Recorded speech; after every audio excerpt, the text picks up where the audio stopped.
Bonjour à tous, on se retrouve aujourd'hui pour le bilan sur mon matériel de coloriage. Je vais commencer par les crayons. Donc, je vais d'abord commencer par les Giotto Nouveau. C'est une gamme que j'ai acquis récemment, que j'ai pu tester seulement 2-3 fois, et encore sur un même coloriage. Donc j'ai pas vraiment d'avis dessus. Je les aime bien. Pour le voyage, ce sera toujours cela que je vais prendre. Je ne vais jamais acheter une autre gamme pour le voyage, une autre gamme moins chère. Je vais me contenter de celle-ci qui est vraiment une bonne gamme à ce niveau-là. Il y a 50 couleurs, donc c'est bien parce que c'est pas trop encombrant. Tout rentre dans une trousse et j'ai pas trop peur de les perdre ou de les casser. Donc c'est vraiment ça que je recherchais en achetant cette gamme-ci. Ensuite, je vais parler des crayons Posca. C'est une gamme aussi que j'ai achetée récemment, qui était dans mon dernier haul d'ailleurs, que j'ai reçu. J'ai attendu qu'elle soit remise en stock pendant très longtemps, les prix ont grimpé et du coup comme j'avais attendu longtemps, je m'étais quand même décidée à les acheter et franchement je regrette. Donc en fait je n'aime pas ces crayons, je suis vraiment très déçue parce qu'ils ne correspondent pas du tout à ce que je recherche moi dans des crayons. Ce sont des crayons vraiment extrêmement gras qui s'appliquent en une couche, la couleur est très opaque. J'ai l'impression que c'est difficile de doser quand même. Si on veut appuyer un peu moins fort, un peu plus fort, c'est difficile quand même de faire des dégradés avec. Et donc pour illustrer ça, j'ai été chercher un coloriage que j'avais commencé en vacances et que je ne terminerai jamais.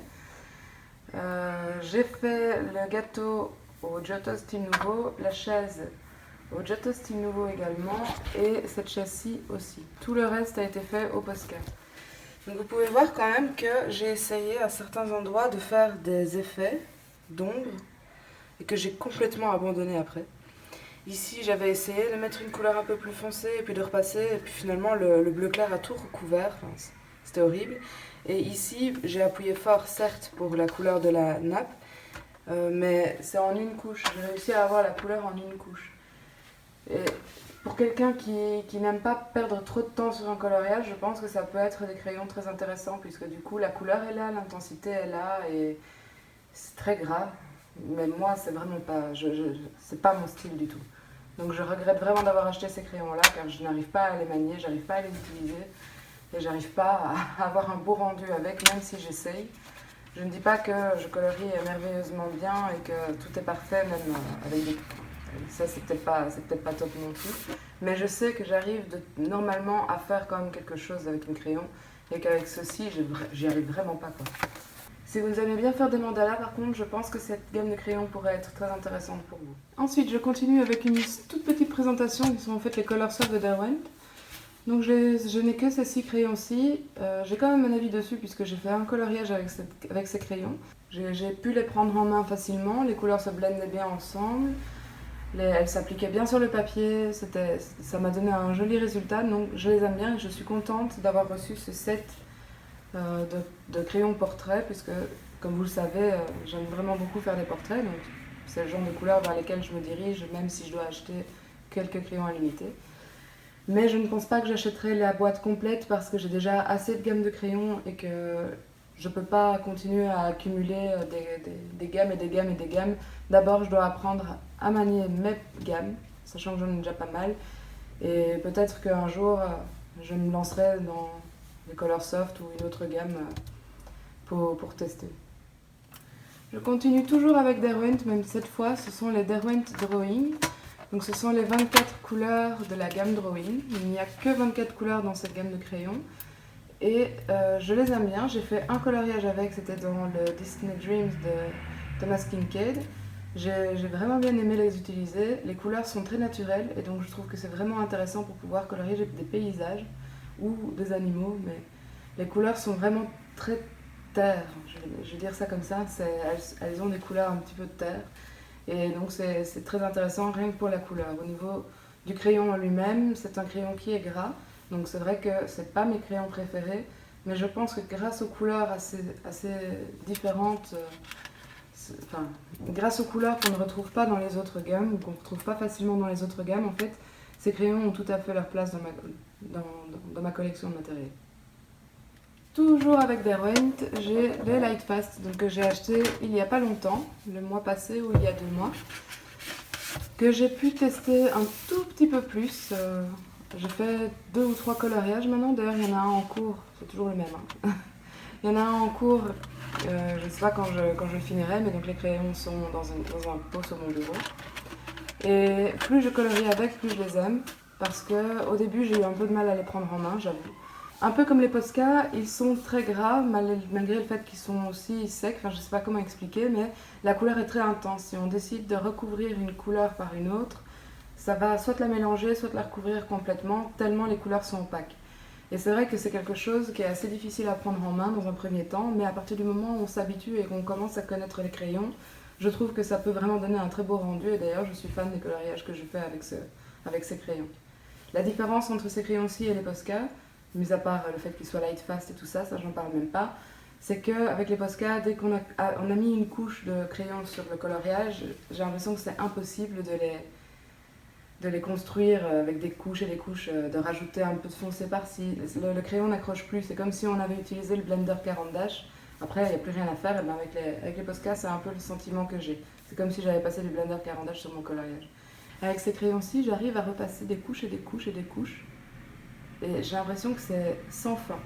Il y en a quand même, il ne faut pas déconner, ça reste des crayons, mais en attendant, j'arrive vraiment à construire, à rajouter des couches, à reconstruire malgré le fait que la couleur soit très opaque.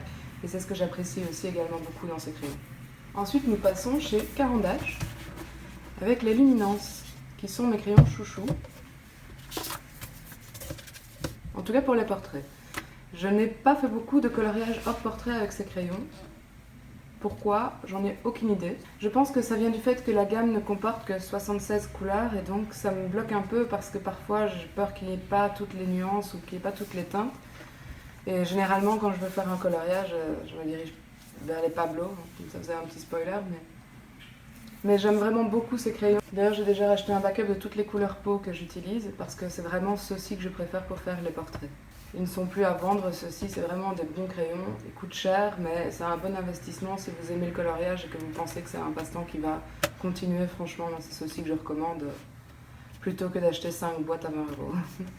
Ensuite, j'ai également les Faber-Castell, la gamme de 120.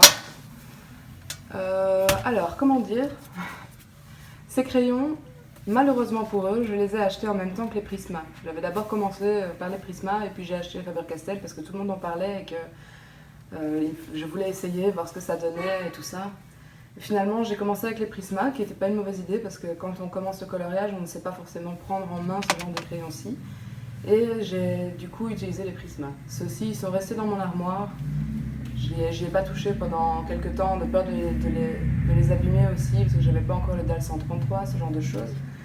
Et maintenant, je me rends compte qu'en fait j'ai fait un coloriage avec il y a peut-être 8 mois de ça, quand j'ai voulu les essayer, et que passer des Prisma au polychromos, c'était pas du tout le bon plan, parce que j'ai eu l'impression qu'il n'y avait pas la même intensité dans les couleurs, et que ça n'allait pas comme moi je le voulais, mais c'est parce que j'étais habituée au Prisma. Maintenant, avec mon expérience et ce que j'ai réussi à comprendre, c'est que j'aime colorier en couche par couche et que du coup ces crayons-ci pourraient me plaire beaucoup plus si je décidais de me diriger vers eux de nouveau. Et donc je me mets un objectif pour la fin de l'année ou en tout cas la fin du trimestre, c'est de faire un coloriage, au moins un coloriage avec les polychromos, afin que je puisse enfin donner un véritable avis ou que je puisse vraiment en faire un sur cette gamme de crayons dont tout le monde parle et pourtant je ne comprends pas. On passe maintenant aux gammes de crayons que j'ai rangées dans des trousses. Donc j'ai les Holbein pour commencer, que j'ai reçus d'abord dans la Inky Box, que j'ai pu tester grâce aux 4 crayons qu'il y avait dans la Inky Box, et que j'ai apprécié. Donc j'ai acheté une boîte de 50 pastels et j'ai de nouveau acheté une boîte de 36 couleurs normales. Je voulais éviter le plus de double et donc du coup j'avais regardé quelle boîte était intéressante et tout ça. Malheureusement, donc Inky Box, je ne sais pas ce qu'ils sont devenus, donc je n'oserais plus jamais commander sur leur site. Et en plus, ils ne vendent pas à l'unité, donc j'ai abandonné l'idée d'avoir une gamme complète, c'est tant pis. Je dois avoir 90 crayons, 88, quelque chose comme ça. Ce serait vraiment ridicule d'acheter la boîte de 150, donc tant pis. J'avoue qu'à cause de ça, je les utilise vraiment plus. Je sais pas expliquer pourquoi, mais j'aime bien avoir la gamme complète, c'est une question de collection, c'est un petit peu inutile, mais c'est comme ça, je suis comme ça. C'est mal, il faudrait que j'apprenne à me soigner. Mais du coup, cette gamme-ci, je sais qu'il me manque des couleurs. Parfois, quand je peux me dire, tiens, j'aimerais bien utiliser une couleur comme ça dans un coloriage, pas de bol, elle me manque, ben tant pis, j'utilise pas les Holbein. C'est un peu dommage, quoi. Aussi, une autre remarque que je tiens à faire sur ces crayons, c'est que la qualité n'est pas la même pour tous les crayons, je trouve. À vous de me dire, si vous avez la gamme, dites-moi en commentaire si vous êtes d'accord avec moi. Mais il y a certains crayons qui sont très crémeux et il y en a d'autres qui sont secs. J'ai un exemple avec les chocolats. Donc c'est soit de celui-ci, enfin soit de ceci, soit de celui-là. Il y en a un dedans, dans ces trois-là, qui est vraiment très sec. Et par rapport à d'autres qui sont très très crémeux, comme les beiges. Et donc du coup, je trouve que c'est un peu dommage, parce que quand on paye 270 € sur Inkybox, en tout cas pour avoir une boîte de 150 crayons, on s'attend quand même à ce que ce soit une bonne qualité, et au moins qu'on puisse connaître la qualité du crayon, et pas que ça dépende de la couleur, quoi. Je trouve ça un peu dommage. Mais dites-moi en commentaire si vous avez aussi ce sentiment, si vous avez aussi eu cette impression, ou si c'est juste moi qui suis tombée sur un mauvais crayon, ou sur un coup de pas de bol, quoi. J'ai également les Prismacolor. Donc là, j'ai la gamme de 150. Pour eux, j'avais commencé à acheter une boîte de 72 et finalement, j'ai bien aimé les crayons. J'ai gardé la gamme de 72 pendant pas mal de temps quand même. Et il n'y a pas longtemps, je me suis décidée à acheter la boîte des 150 pour avoir la gamme complète. Donc je réfère au point précédent. Et je suis vraiment contente de l'avoir. Je les utilise plus, avec tous les autres crayons que j'ai acquis depuis. Mais je suis contente de les avoir parce que je sais quand même que si j'ai envie justement de faire un coloriage sans trop de prise de tête, je peux me retourner vers eux et en même temps j'arrive à construire quand même mon coloriage. Pas comme avec les Posca où ça va vite mais on n'arrive pas à construire, c'est juste de la plate couleur et puis basta. Et donc voilà, ouais, j'aime bien les gammes, je trouve que les couleurs sont vraiment belles et systématiquement quand il y a un coloriage qui a été fait avec les Prismacolor, je parle pas pour moi, mais les couleurs sont toujours vibrantes et je trouve vraiment toujours ça beau. Chaque fois que je me dis tiens, je me demande quel matériel il a utilisé, c'est souvent les Prismacolor qui reviennent, donc je suis contente de les avoir. Par contre, le jour où il y a un crayon qui touche à sa fin, je crois que je vais pleurer parce que je ne sais pas si vous connaissez un site où on peut les acheter à l'unité, que ça ne revient pas cher en frais de port et éventuellement pas de frais de douane, s'il vous plaît, parce qu'en Belgique on en a systématiquement. Ça m'intéresse. Mais bon, comme vous pouvez voir, j'ai encore de la marge. Ensuite, j'ai les crayons Pablo. Ceux-ci sont mes chouchous aussi. Je crois que si je devais donner un ordre de préférence, ce serait Luminance, Pablo, et puis après, tout récemment, ce serait les Lightfast de Derwent. Donc ça c'était, si je dois donner un top 3, c'est ça. Mais les Pablo, c'est vraiment des crayons avec lesquels j'ai colorié une ou deux fois, 3 fois peut-être, mais j'ai directement réussi à les prendre en main. Ça s'est passé super bien, le coloriage bien rendu, les couleurs étaient jolies, vraiment, j'adore ces crayons, vraiment, vraiment beaucoup. Donc j'ai la gamme de 120. J'ai aussi des petits crayons par-ci par-là. Donc ceux-ci, je dois les ranger dans mes backups. C'était 5 crayons Albrecht Dürer que j'avais acheté pour essayer, avant d'acheter la gamme complète. Ça, ce sont des crayons qu'on a reçus dans l'Inkybox. Je peux rien vous dire dessus, je les ai jamais utilisés. Je crois que je finirai par les donner à mes enfants un jour quand ils auront l'âge d'utiliser des crayons aquarellables. Les Goldfaber, tout court, je ne les ai jamais utilisés non plus, je ne peux rien vous dire. J'ai aussi les crayons pastel de Caran d'Ache, donc ça je les ai achetés pour quand je commençais à faire des dessins sur du papier pastel. Je me suis dit que pour rajouter des ombres, rajouter des couleurs, ça pouvait être sympathique d'avoir aussi des pastels. Et je les utilise exclusivement pour ça, je ne les ai jamais utilisés dans un livre de coloriage. Et ici c'est des backups de Blender, donc Blender et Burnisher. On continue maintenant avec le matériel aquarellable. Les premiers crayons aquarellables entre guillemets que je me suis offert, c'était les Derwent... j'ai oublié le nom. Les Derwent Inktense. Donc ces crayons-ci, je les ai depuis le tout début parce que j'ai vraiment acheté les crayons après 1 ou 2 mois je pense, donc ça fait 1 an à peu près que je les ai. Et je ne les ai utilisés que 2-3 fois. Je mens un peu quand je dis ça. J'ai vraiment essayé de les prendre en main, mais je n'y arrive pas. Je sais que c'est le matériel aquarellable, je dois vraiment apprendre à prendre ces crayons-là en main, je dois apprendre à m'améliorer parce que c'est vraiment pas ma force. Mais par contre, j'arrive à mieux gérer les crayons aquarellables que les Inktense. Donc je pense que c'est vraiment dû à ces crayons, j'ai vraiment du mal, j'y arrive pas. Peut-être qu'un jour ça viendra. Mais tant que maintenant, je les laisse beaucoup dans leur boîte sur mon armoire. Et voilà le nuancier. Donc avec les crayons aquarellables, en règle générale, j'ai toujours un nuancier ou avec l'aquarelle, comme j'ai dit, dans la boîte pour avoir une meilleure vue. Et avec ceci, on sait tout ce que c'est nécessaire. Donc les couleurs sont très intenses, c'est très beau, elles sont transparentes. Je ne dis rien là-dessus, c'est vraiment un beau matériel, mais je n'arrive pas à l'utiliser. Si vous avez des conseils, dites-le moi, ça me fait mal au cœur parce que les couleurs sont vraiment jolies, mais je n'y arrive pas. Ensuite, une autre gamme de crayons que je m'offre petit à petit cette fois-ci. J'aurai la gamme complète, mais au fur et à mesure du temps, j'irai acheter 2-3 crayons, 2-3 fois, une fois tous les 6 mois, avec 10 crayons, ce genre de choses.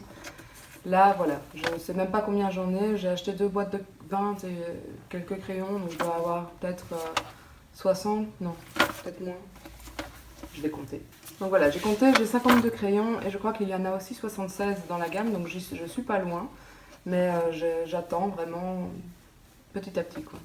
Alors j'aime beaucoup, beaucoup, beaucoup ces crayons. Franchement, bon, ils sont chers, d'accord, c'est 3,50 € le crayon ici en Belgique, plus ou moins. Mais bon, après, c'est du beau matériel, quoi. Et les couleurs sont intéressantes. Par contre, même chose que pour les Holbein, je trouve que les couleurs ne sont pas toutes égales au niveau de la qualité. Ce crayon, je pense que c'est celui-ci, ou alors c'est celui-là.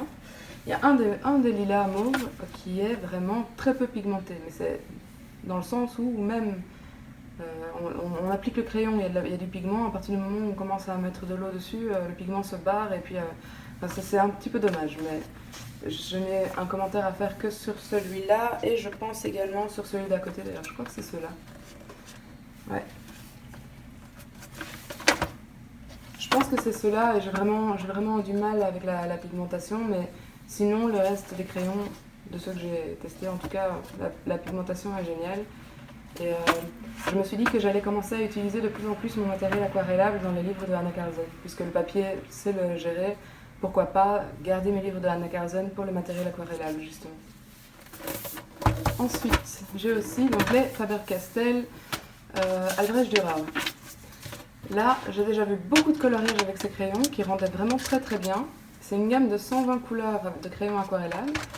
Et en fait, les couleurs sont les mêmes que les polychromos. Et ça, c'est quelque chose que j'aime vraiment bien parce que ça me permettra de faire un coloriage avec ce matériel, de faire aquareller, de pouvoir avoir le résultat que j'ai envie à l'aquarelle et de pouvoir réutiliser ensuite les polychromos pour intensifier les couleurs là où j'en ai envie ou éventuellement refaire plus de détails avec des crayons qui sont quand même assez secs et assez durs qui permettent d'aller dans les détails et de pouvoir faire un effet poil par exemple ou ce genre de choses.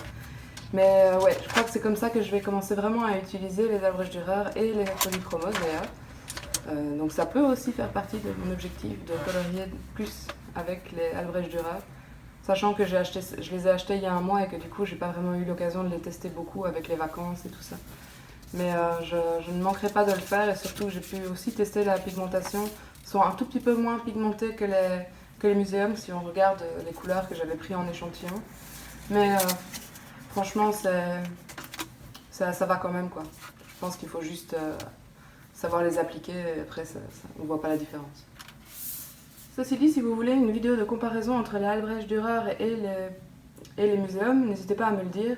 Je peux vous le faire. Je ne suis pas très douée là-dedans, c'est pas ma tasse de thé de faire des présentations et des comparaisons, mais vu que j'ai les deux matériels et que j'ai pas encore vraiment vu ça sur internet, sur YouTube, si vous voulez, n'hésitez pas à me le demander. Inclure les Neocolor 2 dans le matériel aquarellable crayon. Même s'il s'agit de craie, je ne les considère pas comme de l'aquarelle, je les considère plus comme des crayons aquarellables. Et donc du coup, j'ai la boîte de 84 et comment vous dire? Vous allez peut-être être surpris, mais cette boîte fait partie de mes flops. Pour la simple et bonne raison que j'avais une boîte de 30 que j'utilisais vraiment presque journalièrement dans mes coloriages pour faire mes fonds. Après, j'ai acheté d'autres matériels comme de l'aquarelle tout court pour faire les fonds. J'ai testé d'autres techniques, j'ai testé les crayons aquarellables, pas les craies Neocolor, mais les crayons Intense ou autres. Et j'ai trouvé des choses qui me plaisaient bien, en tout cas avec l'aquarelle. Et j'utilise beaucoup moins ceci. Ça coïncide plus ou moins au moment où j'ai acheté cette boîte, enfin où je l'ai reçue pour ma Saint-Valentin. Mais ça reste... Enfin, j'aime bien les Neocolor, mais la boîte de 30 était vachement suffisante. J'avais pas besoin de prendre la boîte de 84. C'est vraiment, quand on voit les couleurs que j'ai utilisées en fait, vous pouvez voir parce que j'ai déjà retiré un des tours. En fait, les couleurs que j'utilise sont les couleurs qui se trouvaient dans la boîte de 30. Oui, c'est bien, si on décide de faire un coloriage entièrement au néocolor, effectivement, j'ai plein de couleurs et c'est sympa. Mais ça m'arrive vraiment peu. Dans les livres d'Anna Carlson, ça m'est déjà arrivé. Mais ça m'arrive quand même peu souvent. Et j'aurais pu aussi le faire avec la boîte de 30.